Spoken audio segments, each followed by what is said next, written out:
bienvenue à Prendre plaisir à l'informatique. Et on vient de faire un bond dans le futur.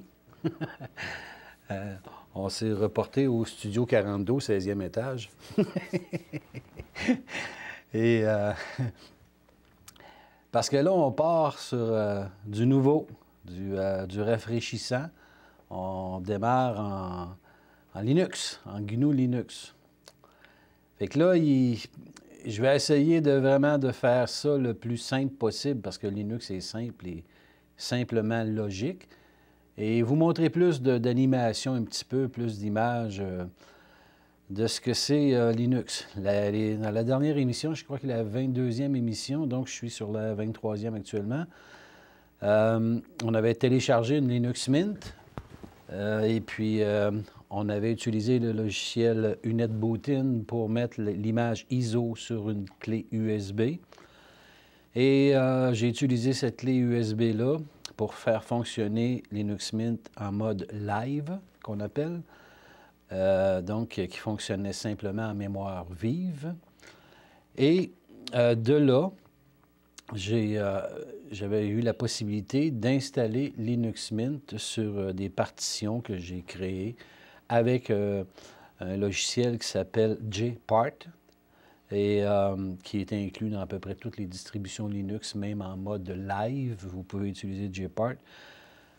On va revenir pour ce qui est des installations de Linux parce qu'il y a beaucoup de choses et on a beaucoup de contraintes à cause des systèmes Microsoft et l'imposition des tout nouveaux UEFI.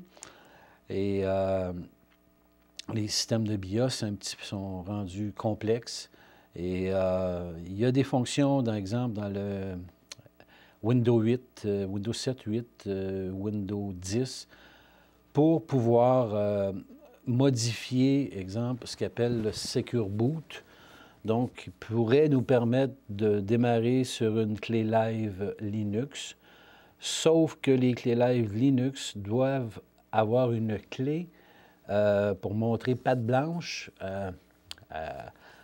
au nouveau système UEFI et Secure Boot afin de pouvoir le désactiver pour que un système Linux en live puisse démarrer sur un ordinateur et que Windows 10 ne coule pas une burite ou fasse pas vraiment, ne fasse pas un petit, une petite crise d'apoplexie dans son coin. C'est pas très facile pour ce qui est des distributeurs de distribution Linux parce qu'ils doivent se soumettre à un système pour le UEFI qui, en réalité, les fabricants font en sorte avec Microsoft que même ils demandent via rémunération pour avoir carte blanche, finalement, pour démarrer sur un USB Linux. Et ça, c'est absolument ahurissant et du contrôle dictatorial. Il ne faut pas avoir bien plus que ça en informatique, mais c'est ça. Fait que dans bien des cas, c'est plus facile si vous achetez une nouvelle machine, et que cette nouvelle machine-là est vierge, qu'elle n'a pas de système Microsoft qui a été mis à l'intérieur, qui n'a aucune trace encore, même si elle n'est pas activée, aussitôt qu'une machine arrive, est née avec, comme je vous disais depuis le tout début des émissions, avec une tâche originelle qui est Microsoft. Mais vous pouvez demander si vous achetez une machine, d'avoir un disque dur vierge. Okay? On ne veut pas de traces de Microsoft dedans. Et de là, vous allez avoir beaucoup plus facilité. De toute façon, si vous voulez passer en Linux, vous passez en Linux d'une shot ou vous ne traînez pas entre les deux. Et Microsoft fait en sorte que c'est pas évident de jouer entre les deux non plus. Fait que, autrement dit, c'est comme un petit peu comme le chum puis la blonde. Qui ne veulent pas se partager ni l'un ni l'autre, puis ce qui peut être normal dans le cas d'un couple qu'on veut qu'il dure, dépendamment de ce qu'ils se sont engagés ou de ce qu'ils ont comme philosophie de la vie. Mais Microsoft n'est pas genre du tout à avoir accepté que vous ayez une compagne autre que lui ou un compagnon autre que lui. Ça fait que c'est du contrôle. Et il y en a qui disent, bon, OK, ben, c'est correct, on va se soumettre, mais moi, je ne suis pas du genre à me soumettre à ça. Fait que, au lieu d'essayer de négocier avec Un goujat, bien, simplement, ce que je fais, je dis non, bye, j'en veux pas. Fait que je recommande aux gens d'acheter une machine chez un commerçant qui vous respecte assez pour vous faire avoir une machine vierge qui n'a pas de système d'exploitation à l'intérieur et que vous pouvez installer ce que vous voulez. S'ils ne veulent pas, bien, aller dans les plus petites boutiques et probablement qu'eux vont vouloir plus vous respecter que les boutiques à grande surface qui, dans bien des cas aussi, les techniciens n'ont pas le temps de le faire. Il faudrait qu'ils paient les techniciens. En réalité, pour vous enlever de quoi dans votre machine, il faudrait que vous payiez pour qu'ils vous l'enlèvent. C'est non.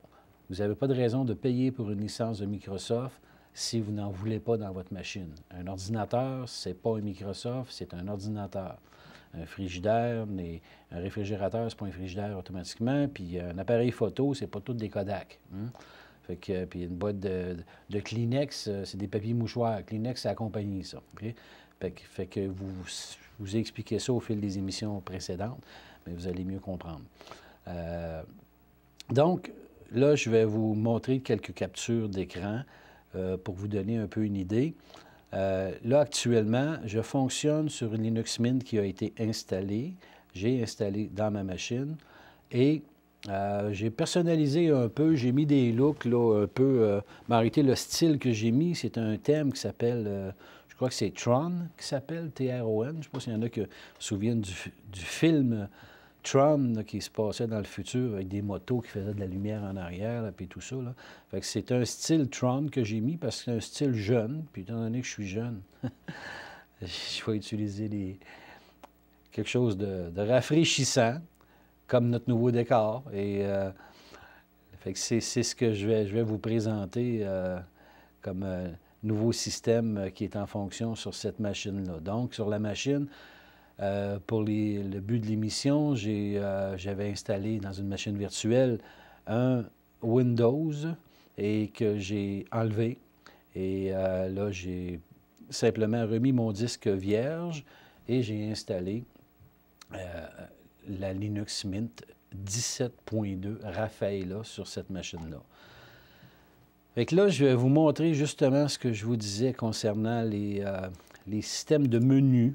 OK? Fait que si je vais par ici, les accessoires, je pointe simplement la souris sur les accessoires et là, en tassant vers la droite, vous voyez, j'ai Aide, calculatrice, capture d'écran, créateur de clé USB, disque, éditeur de texte, fichier, formater une clé USB, gestionnaire d'archives, ça c'est pour des fichiers compressés, là, des points zip, des points rares ou des...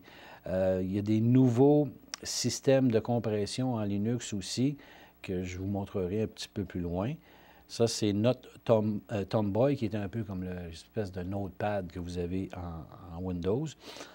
Les tables de caractères, le terminal qui est l'origine finalement de GNU Linux, où est-ce qu'on peut tout faire via le terminal, où est-ce que tous les programmeurs ont fait à partir du début, via le terminal qui est basique et qui est d'une efficacité redoutable, qui ne nécessite pas d'interface graphique non plus. Mais ça, on y reviendra. Ça fait tellement peur aux gens parce qu'ils disent « Ah, Linux, c'est compliqué parce que il faut taper des codes. » Non, non, cassez-vous pas la tête avec ça. De toute façon, les codes sont beaucoup plus simples. C'est un langage, et c'est un langage qui peut aussi se prononcer et se dire et être compréhensif. C'est pas comme du DOS, là, OK? Exemple, si je veux faire un update, je fais un update. Si je veux faire un upgrade, je demande, je tape upgrade. Si je veux installer, je fais install. Bref, c'est des termes compréhensibles par des gens. Donc ici, le visionneur de documents, visionneur de police. Ensuite, je m'en vais sur bureautique. Les gens, là, sont pris pour acheter la suite bureautique Microsoft Office, qui est très dispendieux et qui cause des méchants problèmes d'interopérabilité. Autrement dit, là, c'est de faire communiquer dans des formats communs des logiciels entre eux et que les logiciels se comprennent et soient capables de se parler et de communiquer ensemble et qu'il n'y ait pas besoin d'un autre outil pour interpréter ce que son voisin vient d'y envoyer ou ce que vous envoyez à votre prochain voisin. Ça, en simple, là, c'est que Microsoft a la mainmise totale sur les systèmes de communication, les systèmes bureautiques de communication. Vous connaissez tous Microsoft Word, c'est la plupart du temps, les gens communiquent avec ça. Il y a d'autres outils aussi, mais on n'ira pas, là, on ne cherchera pas plus le compliqué en étant rendu à ce stade de cette émission-là que les autres. On va toujours garder la simplicité. En Linux, il y a LibreOffice. Pour vous donner une idée, là, la gendarmerie française, là, je dirais peut-être 5, 6, 7 ans, a commencé à jeter un regard sur autre chose que la suite. Premièrement, je rebobine, autre chose que le navigateur Internet Explorer.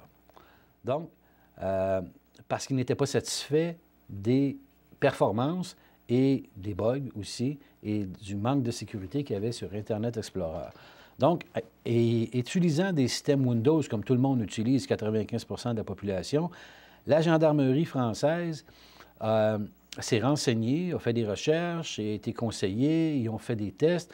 Donc, ils ont changé, ils ont migré sur le navigateur Internet Firefox, qui est du libre, qui est du Linux. Et ils se sont rendus compte de l'efficacité beaucoup plus grande et beaucoup plus de potentiel avec Firefox qu'il y avait avec Internet Explorer. Et plus de stabilité et plus d'outils possibles à installer. Exemple, je vais vous montrer ici, la navigation par onglet.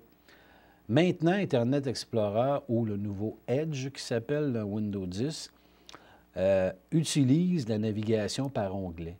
Mais la navigation par onglet vient justement à l'origine de Firefox. C'est Firefox qui a créé ça, c'est la communauté Firefox, Mozilla Firefox qui a créé la navigation par onglet.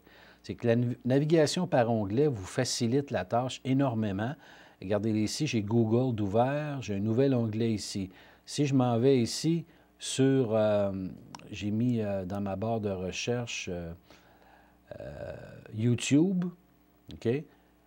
Et si je rouvre encore un nouvel onglet, je peux naviguer par les onglets sur les 3 fenêtres actuelles qui sont ouvertes. OK? Si j'ajoute un nouvel onglet, et là, je peux aller encore sur une autre page, et je reviens comme ça, et j'alterne d'une page à l'autre par onglet. Et ça, c'est Mozilla Firefox qui a créé ce système de navigation par onglet-là. Donc, on peut fermer simplement un onglet si on veut. Et puis, c'est très simple d'utilisation et c'est ergonomique. Et ça vous offre vraiment la possibilité de prendre plaisir à naviguer sur Internet. Donc, vous voyez, ici, je suis sur un site, ici, je suis sur un autre site, ici, sur la page que je peux avoir aussi de l'accès rapide, OK? Où est-ce que je veux? Exemple, ici, je m'en vais sur, bon, mettons, si j'avais ouvert une page sur ubuntu.fr. Vous voyez, je peux vraiment aller sur la page que je veux qui se ramasse en haut, là, autrement dit, dans la barre là. Et si je me dis, bon, je veux fermer celle-là, bien, j'ai un X ici, je peux fermer celle-là. Je peux fermer celle-là, je peux fermer celle-là. Et là, j'ai 2 pages ici. Je peux, si je ferme avec le X en haut là, il va m'offrir de fermer tous les onglets. Il va m'avertir parce que des fois, je ne voudrais pas, mettons, qu'elle se ferme, mais je clique ici, regardez bien, là. Là, il me dit, oups, que ça va fermer les onglets. Je me dis, oh, j'en ai 2 d'ouverts. Il m'avertit avant de fermer plusieurs onglets. Juste intelligent. OK, excusez, annulé. Je ne voulais pas fermer celui-là. Comprenez? Il va y avoir plein de choses à expliquer concernant Firefox parce qu'il y a plein de possibilités avec Firefox que vous ne connaissez pas et qui sont vraiment, comme on dit, comme les jeunes disent, qui sont cool, qui sont hot. Là. y a plein de choses qu'on peut faire avec Firefox. Exemple, vous voyez le haut de ma page ici, j'ai changé l'apparence. J'ai mis un système, des petites gears mécaniques que je trouvais cool, hein, que je trouvais beau. Et c'est la même chose pour ce qui est de, exemple, justement, pour ce qui est de mon YouTube. Si j'ouvre une vidéo sur YouTube, comme, mettons ça ici. Là, vous voyez, ici, j'ai le YouTube, comme vous allez retrouver sur à peu près n'importe quel navigateur, mais il y a possibilité de changer le look de ce YouTube-là pour mettre en valeur ce qu'on veut regarder et ne pas être ébloui de blanc tout le tour de nous.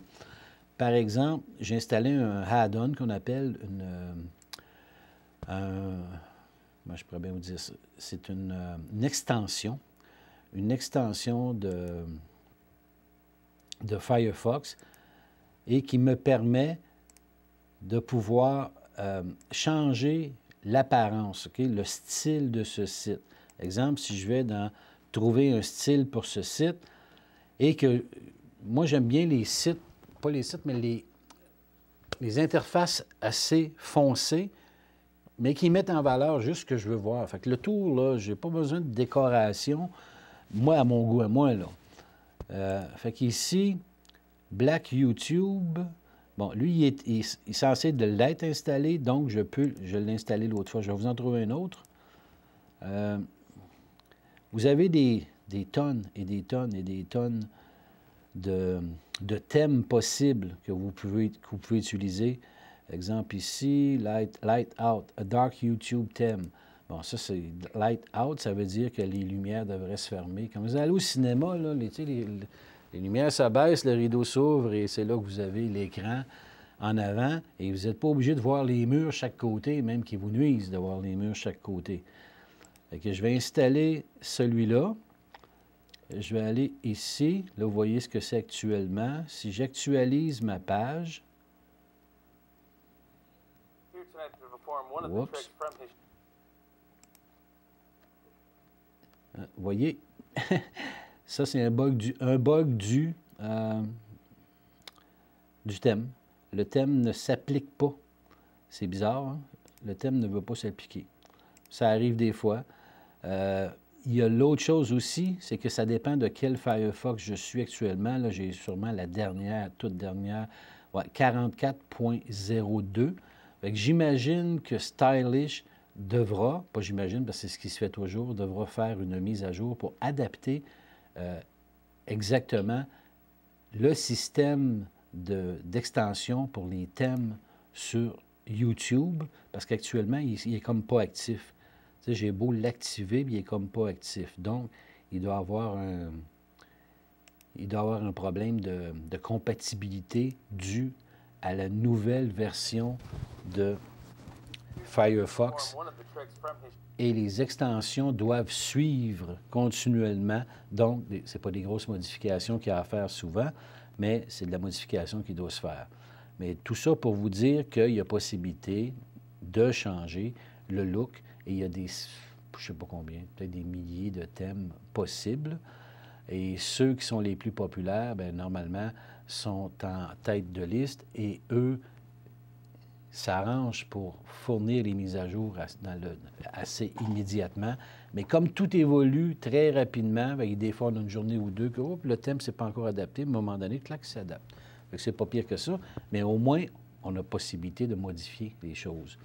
Et c'est la même chose aussi pour ce qui est des thèmes de fond ici en arrière, pour que tout soit rendu plus visible.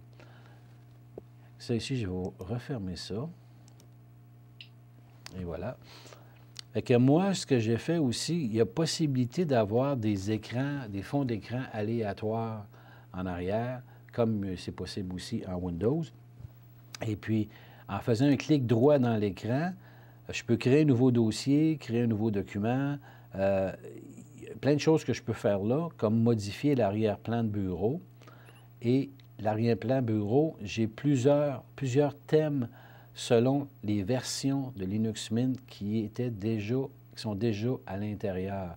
Et je peux aller chercher via mon dossier images Et je peux faire aussi alterner mes images avec un délai de 5, 10, 15 secondes, comme je veux, que mes fonds d'écran peuvent changer. Je ne m'éloignerai pas trop de ça. Je vais revenir ici, justement, à la question bureautique. Ici, LibreOffice. Avec LibreOffice, il y a Writer, en réalité, qui est comme Word. Calque, présentation Impress, dessin, formule maths et base de données. On va faire de façon tangible, je vais vous montrer l'utilisation de LibreOffice. Exemple, si je vais sur Document Writer, okay? Ça, c'est comme Microsoft Word. Et j'écris quelque chose, là, j'écris quelque chose. OK? Et ça, même chose que sur Microsoft Office ou peu importe, c'est du traitement de texte. Vous pouvez tout placer comme vous voulez.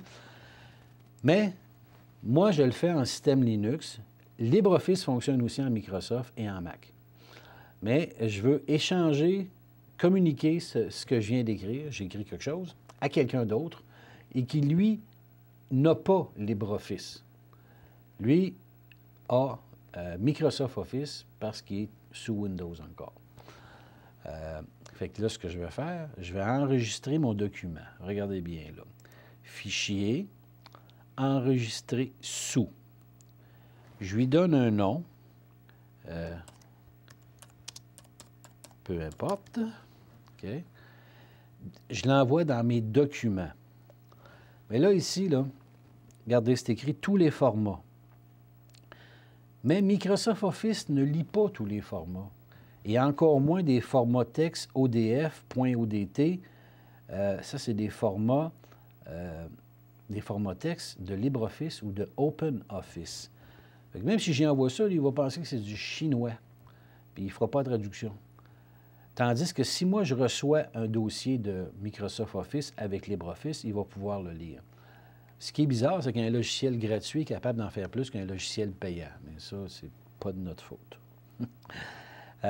Donc, je dois communiquer avec quelqu'un qui a Microsoft, puis je le sais. Puis je risque d'avoir des chances, pas mal, 95 de la population ont du Microsoft. Fait que des fois, sans même demander à la personne à qui je dois envoyer un document, je peux prévoir qu'il y a un Microsoft. Mais plus ça va et plus je dois commencer à me renseigner, bien, c'est là qui me disent « Non, non, non, moi, je suis en Linux. » Ah, OK. Mais c'est pas grave si j'y envoie un format Microsoft, parce que s'il est en Linux, il va avoir LibreOffice, et LibreOffice va le lire comme si je disais. Fait que c'est aussi simple que ça. Fait que là, j'ai dit « Bon, bien, ce que je fais, j'ai Microsoft Word 2007, 2010, 2013, XML.docx. Ouais, OK, je vais y envoyer dans ce format-là. Donc, c'est le format que j'enregistre. Mon document s'appelle « Peu importe ». Il s'en va dans mes documents et je l'enregistre dans ça. Microsoft Word 2007, 2010, 2013, XML.docx. Je fais « Enregistrer ». Là, il va me demander, ce document peut contenir des formatages ou des contenus qui ne peuvent pas être enregistrés dans le format de fichier Microsoft Word, actuellement sélectionné. Utiliser le format ODF, bon, je ne bode pas avec ça, là, parce que le problème, c'est pas moi ce que moi j'envoie. C'est ce que l'autre là-bas n'est pas capable de décoder si jamais il y a une erreur dans... Tu sais qu'il y en a... C'est des détails, c'est un format, une lettre, un accent aigu, une connerie comme ça qui peut se passer. Je n'utiliserai pas le format ODF parce qu'il sera pas capable de le lire. Fait que j'ai dit, je vais utiliser le format comme ça. Puis, c'est pas de ma faute si lui, son logiciel n'est pas capable finalement de le comprendre. Et ça, la gendarmerie française est arrivée en premier avec un problème similaire à ce que je vous explique là. Il utilisait Firefox, c'était super, ça allait bien, meilleure sécurité, meilleure vitesse, tout est beau, si on dit on va aller un peu plus loin. Et là, avec ce que ça coûte comme renouvellement de licence en Microsoft, parce que l'autre chose aussi, c'est que Microsoft, je ne sais pas s'il y en a de vous qui connaissez un peu plus l'informatique, mais qui sont arrivés à un moment donné, que quand les points docx sont sortis, Microsoft offrait la nouvelle version de Microsoft Office et les gens l'ont acheté. Sauf que sur leur site même, il y avait une espèce de petit petite patch qui permettait à votre ancien Microsoft Office de lire justement les points DocX. Sauf qu'ils ne s'en ont pas vanté parce qu'ils voulaient que vous l'achetiez. C'est ce qui est arrivé. Et ça l'a... Il y a des gens qui ont pris ça de travers un petit peu. Fait que là, c'est d'envoyer le document dans le format lisible par Microsoft et l'interopérabilité que je vais vous expliquer dans la prochaine émission et concernant justement la gendarmerie française. D'ici à la prochaine émission, je vous dis bonjour.